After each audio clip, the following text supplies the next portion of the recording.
Merci Madame la Présidente. Monsieur le Ministre, mes chers collègues, la France est le 4e pays possédant le plus de sites classés au patrimoine mondial de l'UNESCO. Avec presque 90 millions de visiteurs étrangers pour la seule année 2018, la France est aussi le pays le plus visité du monde. Son tourisme est grandement culturel. Son patrimoine, d'une richesse incomparable, compte environ 45 000 monuments historiques classés et inscrits. Aujourd'hui, et comme l'ensemble des secteurs touristiques et culturels, notre patrimoine historique est touché de plein fouet par la crise sanitaire et économique que nous vivons. Parmi ces monuments historiques, 44% sont des propriétés privées, soit des biens familiaux, soit acquis par des passionnés. Derrière la carte postale architecturale se cachent des entrepreneurs, des PME parfois, qui se battent pour faire vivre leur passion et souvent 90% de leurs recettes proviennent de la billetterie et donc des visites et du tourisme. Ces merveilles du patrimoine français ont besoin d'être restaurées et entretenues en permanence. Ces sites sont également synonymes d'emplois et de savoir-faire très divers où plusieurs corps de métier se croisent, des permanents tout comme des saisonniers. Un exemple parmi tant d'autres. Dans mon département, la Seine-et-Marne, la famille de Vogüé, propriétaire du prestigieux château de Vaux-le-Vicomte, a dû fermer ses portes et mettre depuis le 25 mars 75 de ses salariés au chômage technique.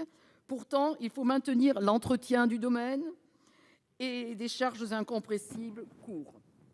À ce jour, l'ouverture fait l'objet d'une réflexion qui pourrait aboutir pour les jardins, 500 hectares, à une autorisation accompagnée d'un protocole sanitaire. La saison estivale qui nous attend ne ressemblera à aucune autre.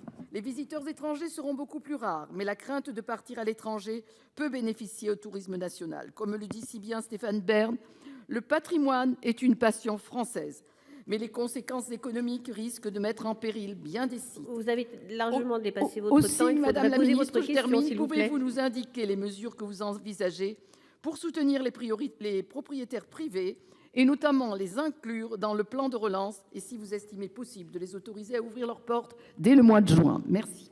Excusez-moi. Merci, Monsieur le Ministre. Vous avez 2 minutes. Merci beaucoup, Madame la Présidente, Madame la Sénatrice Colette Mélot. Là aussi, on a affaire à de magnifiques monuments, à de très belles sagas familiales.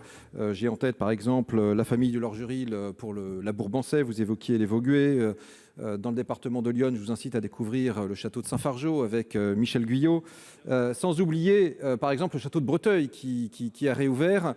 Et donc, en réalité, il y a une partie de cette offre qui a commencé à réouvrir au terme du dialogue entre préfets et élus, et c'est tant mieux.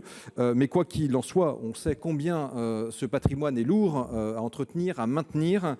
Et c'est pourquoi, d'ailleurs, les entreprises de gestion de monuments historiques font partie du périmètre des entreprises qui pourront bénéficier des exonérations de cotisations sociales et aussi du crédit de cotisation patronale qui va permettre très clairement de verser de la trésorerie aux entreprises avant qu'elles n'aient à payer à nouveau des cotisations. Et puis, nous avons également lancé un fonds d'ingénierie tourisme et patrimoine pour aider la mise en tourisme d'un certain nombre de sites. On va pouvoir accélérer sur ce sujet puisque avec la Banque des Territoires, l'ingénierie touristique France Tourisme Ingénierie portée par Atout France est dotée de 21 millions d'euros. C'est considérable, c'est beaucoup plus que ce que nous avions jusqu'à maintenant. Et donc, je pense que ça sera un appui précieux. Par ailleurs, et les initiatives parlementaires ont été, je crois, pleinement utiles. Je sais, le rapporteur général, Albéric de Montgolfier, est très mobilisé pour que ces monuments, notamment parfois au statut complexe, puissent être éligibles au PGE. C'est le cas. Les SCI ont été rendus éligibles. Et je crois que c'est bien le fruit du travail conjoint donc mené entre gouvernement et Parlement, et on s'en réjouit. C'est une cause qui nous réunit effectivement, comme Stéphane Bern l'incarne magnifiquement. Et d'ailleurs, nous avons souhaité décliner une campagne avec Atout France qui s'intitule « Cet été, je visite la France ». Voilà, c'est le souhait que je forme. Merci.